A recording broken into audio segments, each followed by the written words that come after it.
Professor Fossati chairing the meeting. And as speakers, we're going to have Professor Pompo, Professor Hoppy, Esther Orlandi, Professor Balosso, Professor Roach, and Professor Harabi. So, Professor Fossati, I give you the floor. So, thank you so much. And we are almost there, but we will keep all the thank you for the last session. Let's go directly in medias res.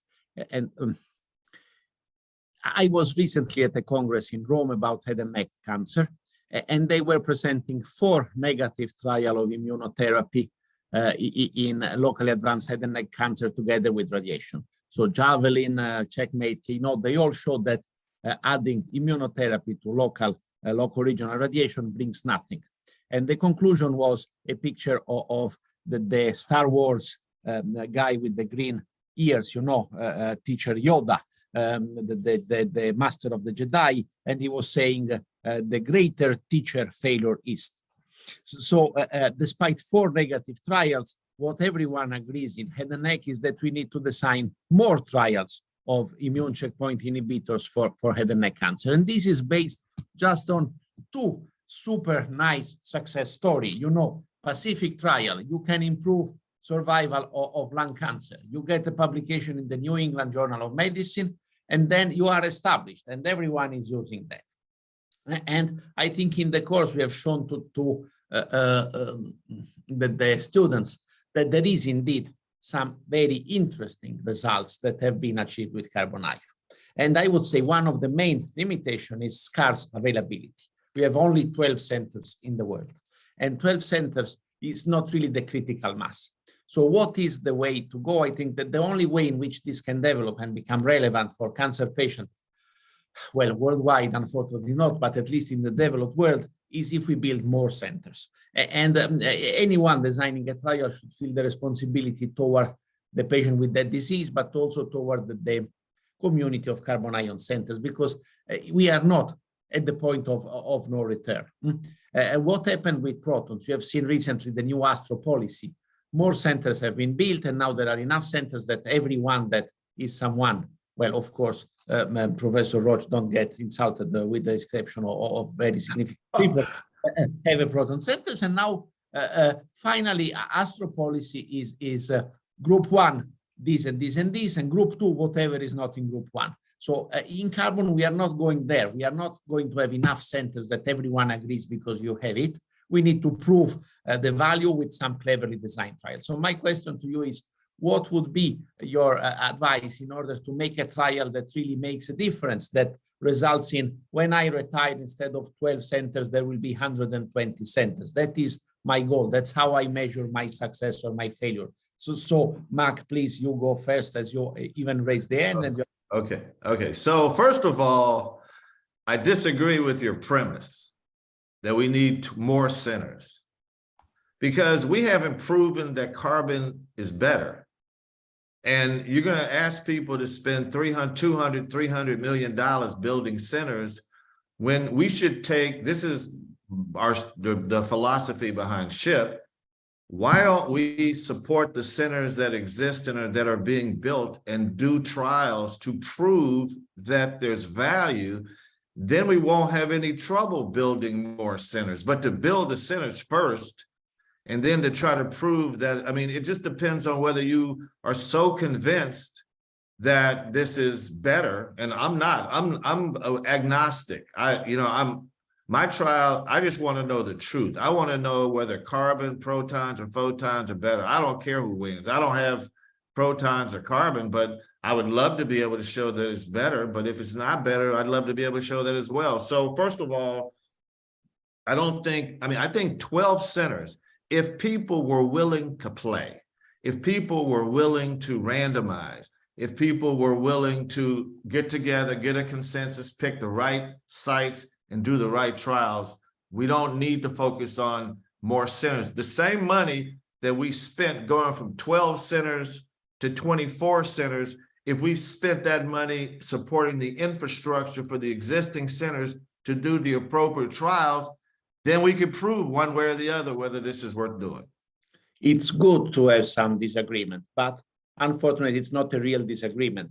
I'm not saying that we need more centers. I say that the trial should be designed in such a way that if it is positive, it really shows that there is an advantage and it results in more centers. And if you have the critical mass, then it will be a sort of domino effect, because with the existing capacity, we cannot explore all the possible things we would like to explore. There's not enough of that. So I would say the trial should also be a way to increase the critical mass. So there is a bit of disagreement, but not a lot of disagreement. What I don't want is to lose resources and time and thinking in a trial that will not change the game. So I think we need a trial that is a potential game changer, not a trial that no one will care what the result is. That is my point. Even more than in other, and if you have an already established things, then you have the luxury of doing whatever trial you want. That is basically my point. So you are very, very strongly pointing out to more coordination. And please, Brad, go on. Yeah, no, I appreciate the question, because I think in the United States, obviously, we want to try and figure out, in Mayo Clinic, we don't want to be the only center to have carbon ion therapy. We want to see this grow tremendously. And I think one of the issues out there is that a lot of the studies are focused around very rare tumor sites. And when you only have a few centers that have carbon ion therapy, I think that's fine. They can fill up on these rare radiation resistant tumors. But I think what we're beginning to understand are that there are other radiation resistant tumors in more common disease sites. And so, like, for example, in non-small cell lung cancer, there are going to be potential signatures that could indicate patients that have radiation resistant forms of these cancers. And if we could start thinking about demonstrating benefits of carbon ion therapy in more common disease sites with radiation resistant selection, whether it's by hypoxia or some sort of genomic signature of radiation resistance, then I think we potentially could rationalize growth for more carbon centers, rather than just kind of limit this to these very rare non-squamous head and neck cancers and bone tumors. So I really think that exploring, pushing the boundaries into other disease sites is really going to be the way to grow carbon ion therapy and rationalize growth in new centers. So for that, I think it would be nice to hear the opinion of those that have a carbon, so Esther and Semi. Should we finally, eventually, with randomized phase 3 trial, no questions, prove that we are better in surviving overall survival of mucosal melanoma, and then everyone will say, who cares about mucosal melanoma? Or should we start a feasibility phase 1 of anticipated carbon boost in lung cancer? And then it would be great, but we are starting almost from scratch. What would you like to do with the limited resources we have? Yeah, thanks, Piero. So sorry for skipping the two raised hands, but since you addressed directly to me, I would like to comment on that. I mean, that's exactly the situation we currently have. Carbon ion irradiation is a very limited resource, and we're very much thinking of how to use it. Currently, we use it typically for very rare indication.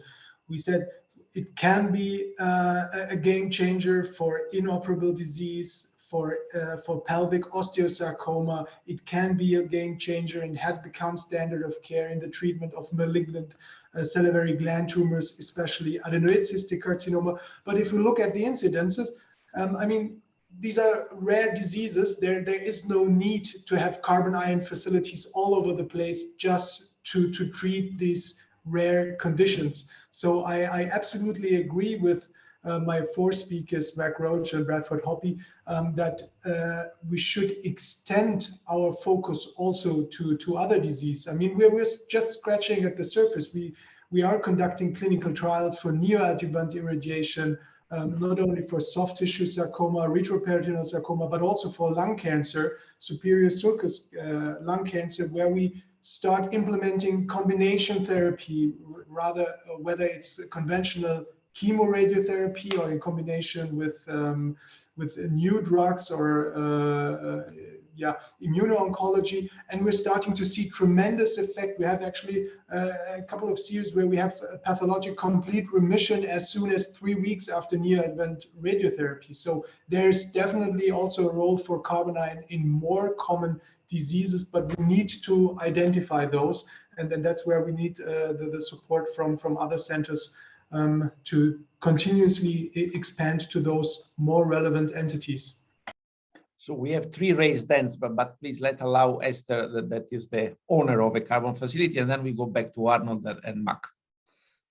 Hi, everyone. So for sure, the availability of a greater number of centers can contribute to a better definition of the role of carbon ion therapy in clinical practice. However, I think that we have to consider other factors. The education of the global radiation oncologist community about potential advantages of CERT is of pivotal importance, but we work within multidisciplinary teams. So we have to arise awareness among other specialists, surgeons particularly, and philosophical issues. This can change a lot among different countries.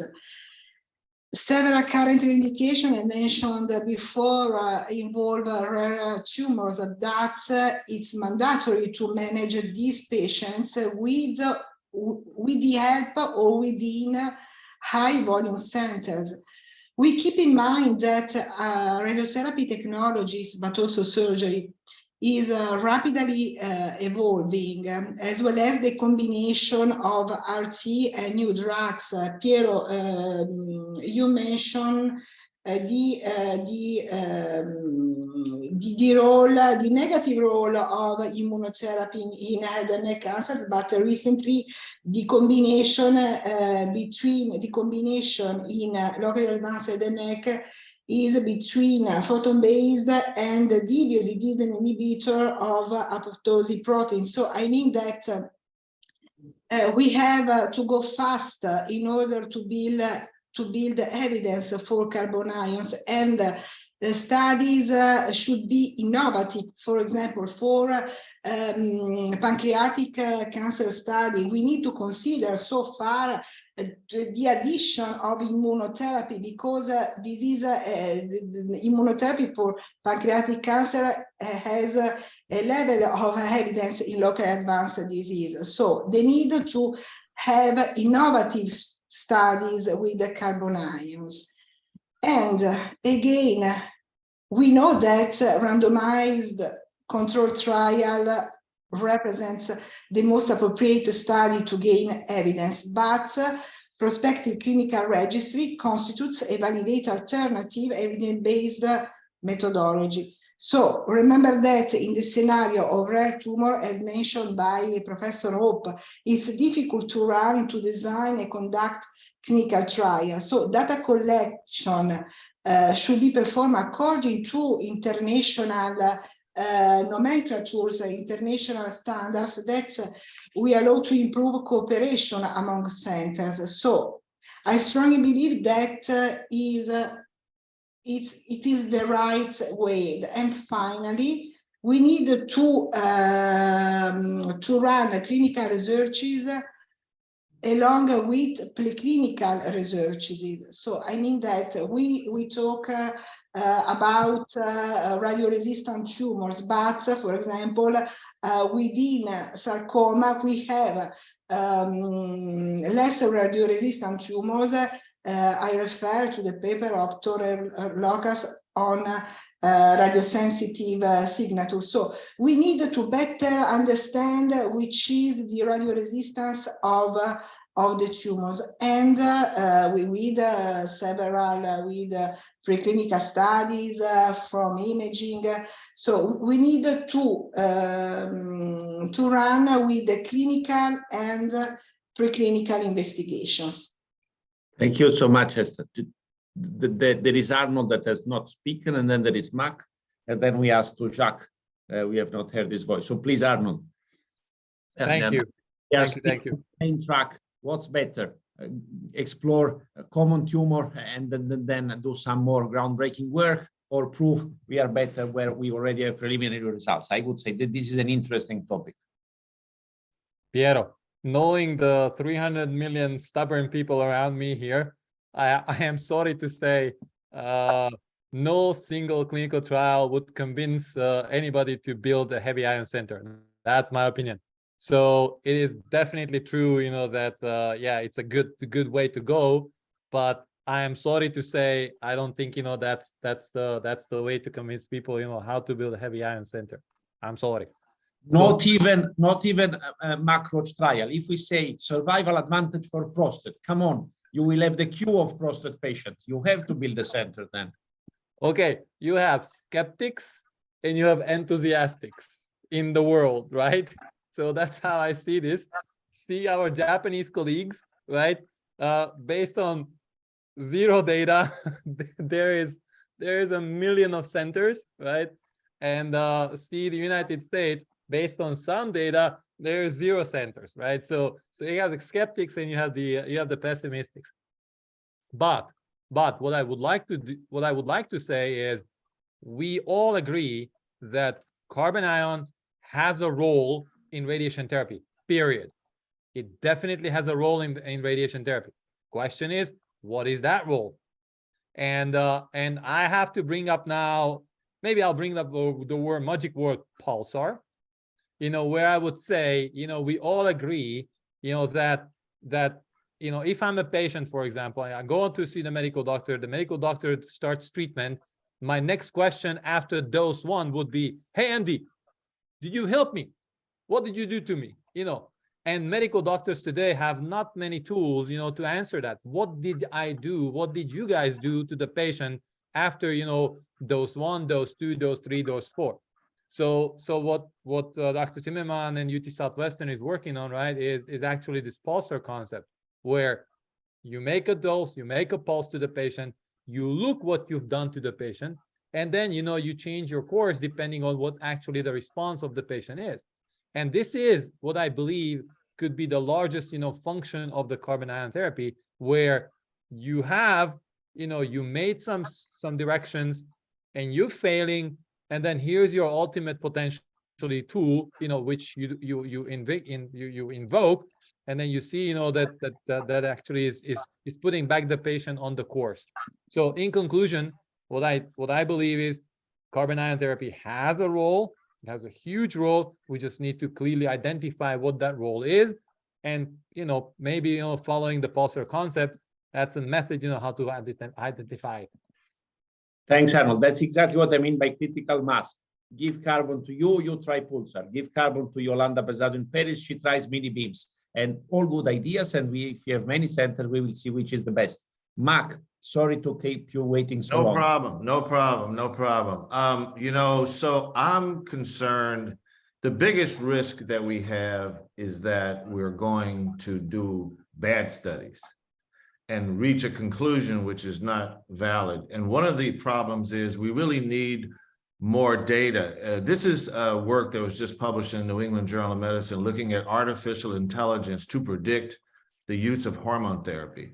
So these are prostate cancer patients. And if you look at the benefits of hormone therapy, whether if you're using artificial intelligence. So unfortunately, I wasn't around to hear all the talks, but we have a number of assays, for example, the Decipher score, and this artificial intelligence that's been approach has been developed using data from, these are patients that were treated on phase 3 randomized trials, randomized between radiation alone and radiation plus hormone therapy, looking at the risk of distant mets and so forth.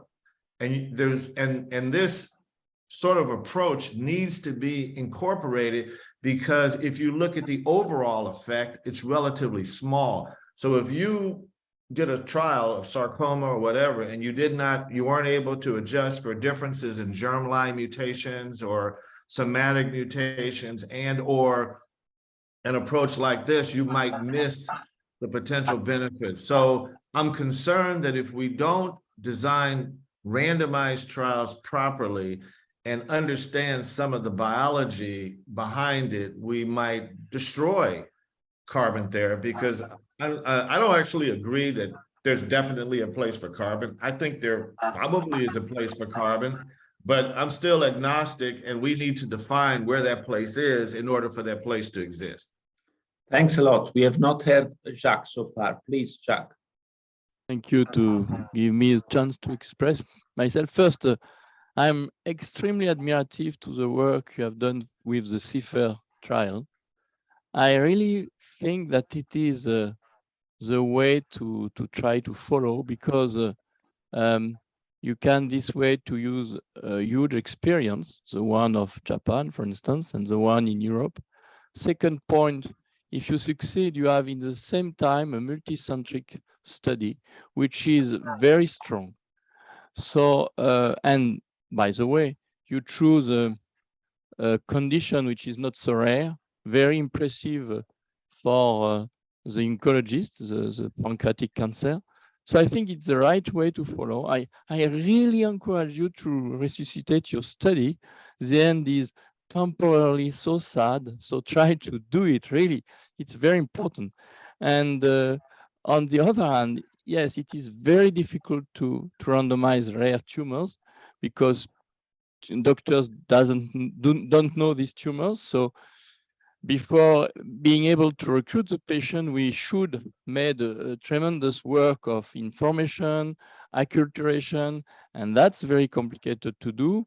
We have the concurrency of the surgeon, and Piero Fossati is very clever. He compares surgery to carbon ion therapy. He said that for years now, and certainly you're right, but I don't know how the surgeon in different countries, but they are very tough to convince. So, to my opinion, I think that international collaboration is the right way. It makes you make a comparison of dosimetry and evaluate a huge work which has been done comparing the Japanese and the European way to calculate the dose, and so on and so on. So, to my opinion, it's the right way. We will continue to collaborate with you to send our patient in Germany and in Italy. And my observation also from our experience, being outside of any carbon ion center, I have no chance to have a continuous recruiting cohort of patients and be able to animate several trials, the resources needed for that. With our single trial of PHRC étoile in France, we used a huge amount of means, and that was a limitation. After a certain time, when you are not able to recruit fast enough, sponsor institutions are saying that you are costing too much money comparing to other very promising trials. So it's difficult. If you are in your, if I may say, own institution, if you are going slowly on one hand, you can go faster on another one. You can mutualize your means, and I think that is very much the case in Heidelberg, for instance. Some trials are lasting for years and years. So my question of this morning was, do you have a limitation in the length of the trial? Obviously, no. And that was not the case for us. So we have been limited by that. So the trial should come from the institution having carbon ion therapy, and should be as much as possible international. Thanks a lot, Jacques. We have two more hands. So no, Arnold put the hand down, so it's Brett, and we have only a few minutes. Also, Brett, put the hand down. Thanks.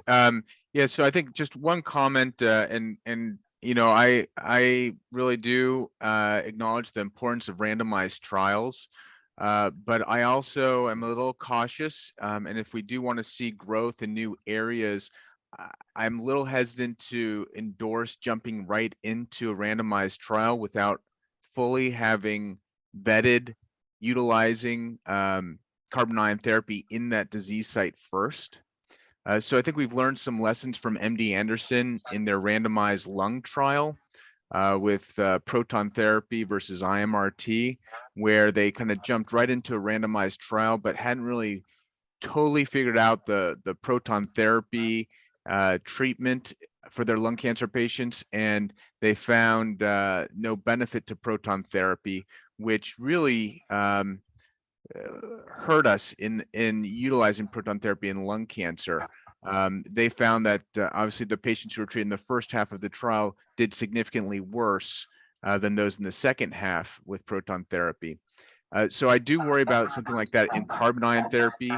And so having really well-established experience with treating those sites before jumping into randomized trial. Certainly we don't want to see what happened with the prostate trial at Heidelberg happen again, because I think that could really deflate the enthusiasm for opening up carbon trials or for opening up new carbon centers if these randomized trials don't definitely show benefit.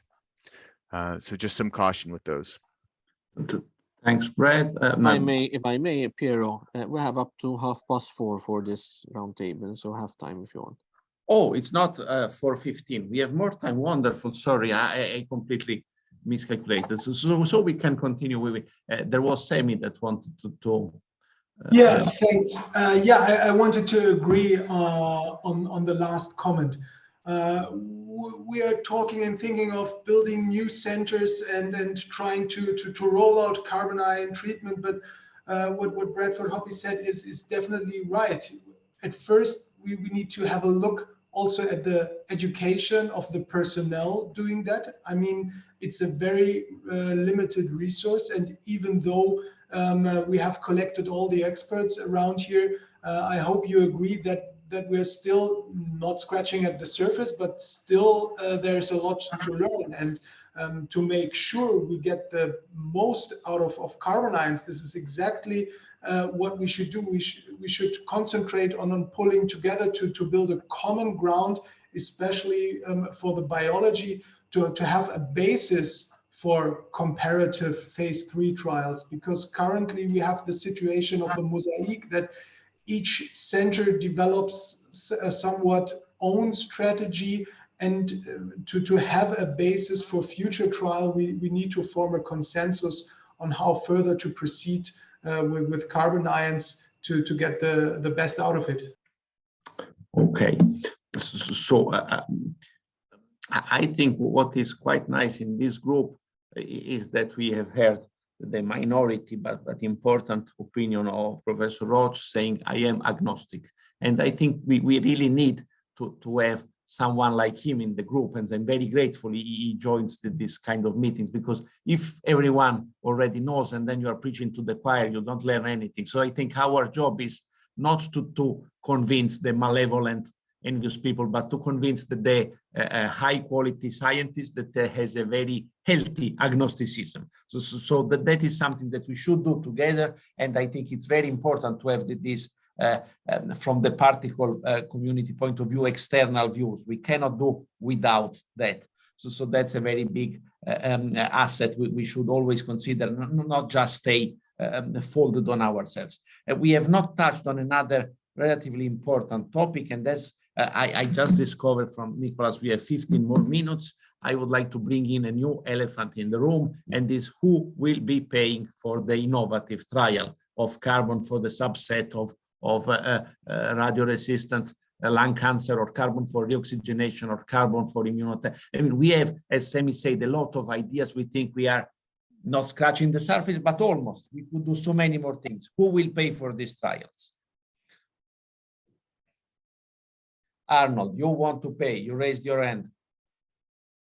Sure. Yes, I would definitely, given all the funding that I have, that I haven't been able to even build a center yet. No. So definitely, if you allow me like 30 seconds, because I raised my hand before you brought up the new topic. I just wanted to mention that what we're meditating here is great. This is awesome. But also, the vendors should be listening to us. The vendors should be listening to us because they want to sell. And that's a nice bridge, for me to go to the next step here to your question, because, vendors want to sell, we want to use, So we have both stakes, right? And I think,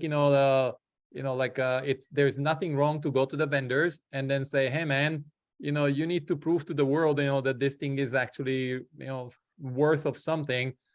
Show me the money. Well, that's what we did, right? So we went to one of the vendors, and it actually worked. So that's that. But of course, they also have limited amount until they keep selling. And how to make more and more sales is, that they need to be innovative, and they need to shrink, and they need to make their systems, more affordable, and therefore, it would then stimulate more proliferation. So the previous comment was about, hey vendors, are you here? We need to talk to you as well, because there's a clinical force that we would like to show you that yes, we would like to do this, but your system's a little bit prohibitive, given the dollars that you guys want for those systems. And the second thing is, hey vendors, you're in the same boat as we are, because you want to sell and we have clinical trials. So think about, funding, just like what we did, with the Cypher. So my answer to you is yes, vendors should have a stake in this. We have to discuss with them, and they should definitely be, able to put in some dollars amount for this. And naturally, each state and each country, have their own mechanism how to go after sexy stuff. And the carbon ion is extremely sexy. And there are these fundings of, in America, the National Cancer Institute, the National Institute of Health, they have fundings, and they should be encouraged, and they should be exposed to the ideas that we're trying to do here, to show me the money. Thanks a lot. Jack raised his hand, please. Yes, it's a very critical question. As you know, industrial in radiotherapy have no obligation to demonstrate the advantage of the treatment we are doing with. There's a problem also with that. If a constructor, for you manage to have the help of Toshiba, finance a successful trial, it will be an advantage for any constructors, which is not the case for pharmaceutics, because they have a protection of their drugs. So it's quite difficult to convince them to make such an effort for the others and their concurrent. Maybe we could imagine, if we want to dream, to have some consortium of constructors making available some money for the research in that domain, with maybe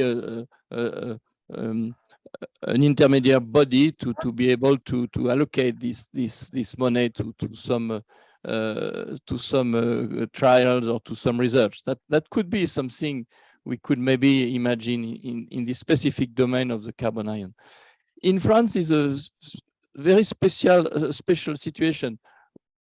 Our health authorities were challenged by the patient wanting to have treatment abroad, in Germany first and in Italy then.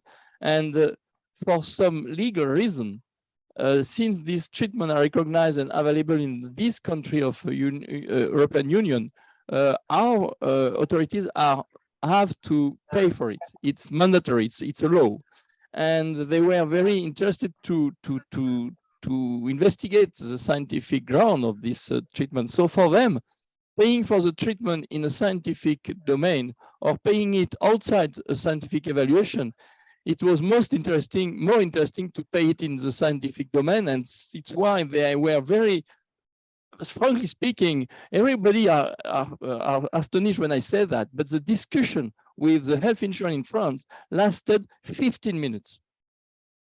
Yes, really, they wanted to do that. We proposed that, and they say, yes, we do that. So because for them it was exactly the same price, even maybe twice less.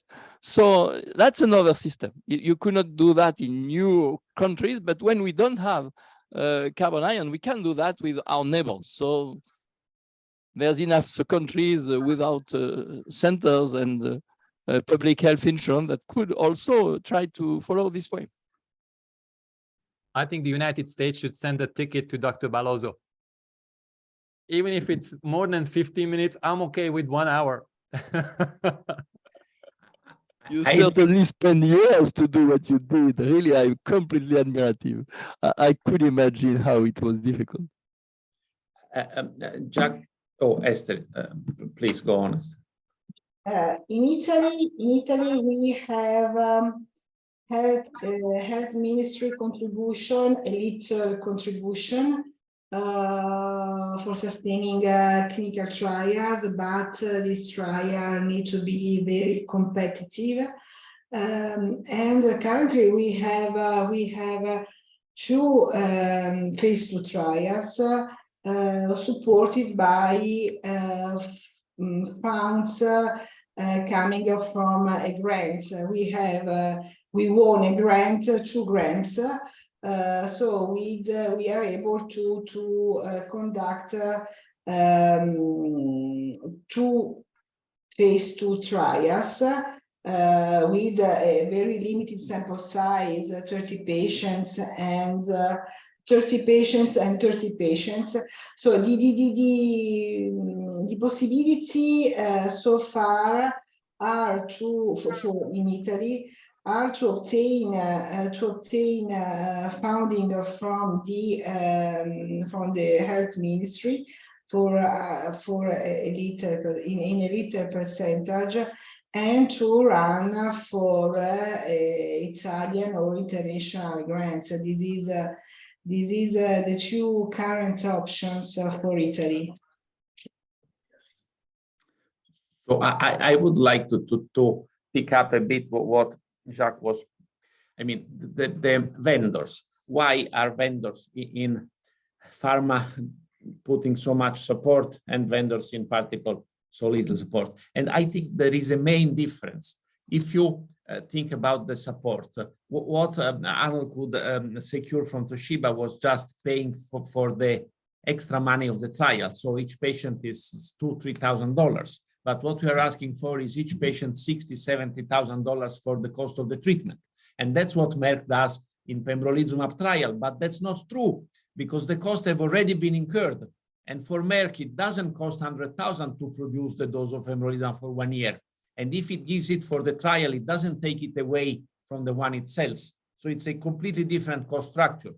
Instead, for us, we are asking for money, but that's real money. We are asking to Toshiba or IBA, give me 30,000 euro per patient in the trial because the health system is not paying. So I think the key message that we should repeat to the health authorities, the insurance or the health system or whatever it is according to the country, is this is not easily scalable. The centers are few. The slots are few. We fill the slots no matter what. You pay the same amount of money. So why are you so hard set in paying only for what you say? Let me do my trial. It's the same cost, and then you learn something. I think that is a message that we should more discuss with the health authorities. So we have just a bunch of, oh, Jota, sorry, you have a raised hand. Go on. The time is over. The time is over. That is a very, very timely comment. First of all, I have to say again that I'm experimentalist, heavy ion physicist, and I'm amazed by the work and the difficulties that you have. Listening to all these trials, I got an increased anxiety. I understand that the motivation is mostly to convince the insurances or to develop best practices, etc. As an experimentalist, in our experiment in Alice, we also compare proton-proton collisions with heavy ion collisions, and we are really very, very careful with having the same conditions and how to calculate our systematic errors and things like that. So we also heard during the week that in Meadowstone, they have studies of the immune cycle, and they try to inject radiation when it's best. So I also know from students in DKFZ that they transport the mice through an underground tunnel to heat for irradiation, not to change conditions, not to stress them. So now here we are talking about not detectors, we are talking about human beings. And truly speaking, I know myself for 60 years, I have migraines, and the same pill has different effects on me at different times. So how you can make a comparison when a person that has a body travels over Atlantic flight? I mean, over Atlantic flights affect anybody, let alone a patient. Also the psychology, a person that finds itself in a different environment, different language. To me, all this, but I'm not a doctor, as I said, they must play a role, the difference of climate, of temperature. So I don't know by how far I would believe any trial in a way. No, I mean, the comparisons, I believe the Bragg peak, but about being able to compare under these conditions, I don't know really. Just, yeah, this is my feeling. And of course, you know that our hope and dream is to introduce a carbon ion therapy center in Southeast Europe, for example, or a helium center in Baltic countries. So somehow with all these difficulties, we are kind of frightened, I must say. Thank you for letting me express my thoughts.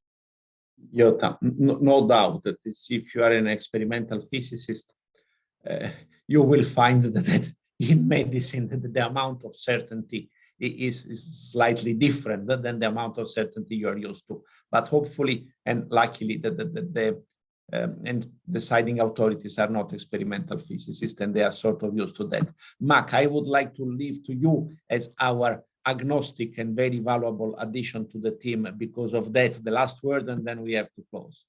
Well, I would like to thank you so much. I would like to reassure that the previous Dr. Foca that we do large international studies using drugs, and we show that it's reproducible. I can't prove to you in humans that if a person flies across the Atlantic that it wouldn't affect their biology, but I've treated patients from Japan years ago when we used to do brachytherapy. I've treated patients that come from the East Coast. So I think humans are pretty resilient. And so I'm not so worried about that. I think the issue of the technology, physicists quibble about a 1% difference or 0.5% difference, but MDs who actually treat the patients, if you ask the same doctors to draw the same for designing the treatment, the discrepancies are huge.